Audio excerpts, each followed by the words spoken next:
Well, I want to try to say this without being super critical or judgmental or hypocritical. Uh,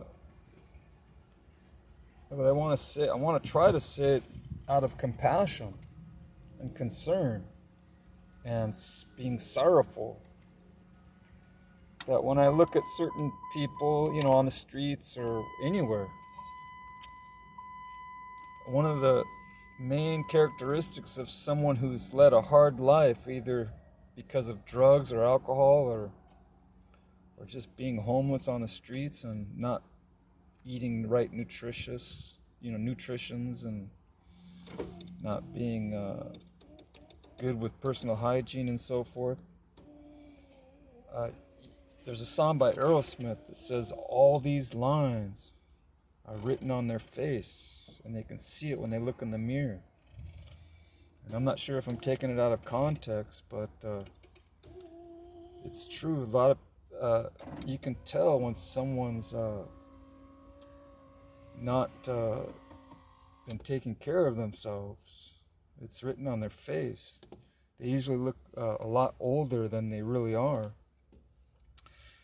and it's kind of sad that some of these people you have to be compassionate towards because that's all they've ever known.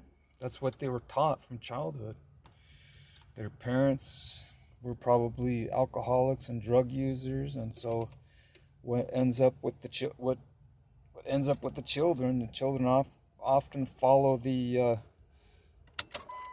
counsels and advice and patterns of their parents, who were supposed to be good examples of godly virtues and societal virtues, and but I don't know if that pattern can be reversed or if it can be corrected. I'm thinking it has to be on a supernatural level. Superpowers have to give those people the power to change their course. They have to be given that power to help them, because on their own, it's very difficult to overcome those things, those patterns of and those habits that have been ingrained in them since childhood.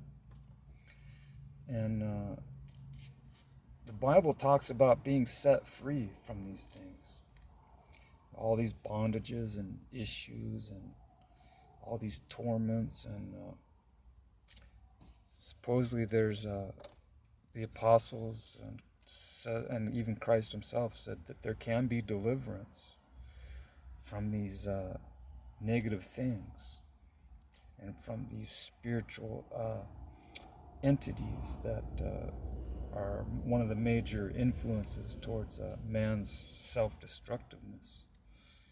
There are spiritual hosts of wickedness, and they're pretty powerful, and many people aren't privy to it, but they exist. They're just not detectable with the naked eye. So we come up with other explanations for the reason why people are behave the way they do. But there's a few different reasons. We have a fallen nature, and there are evil spirits, and also, man is not God. So God is perfect, man isn't. So we need help from God's Spirit to overcome these things that people find themselves entangled with.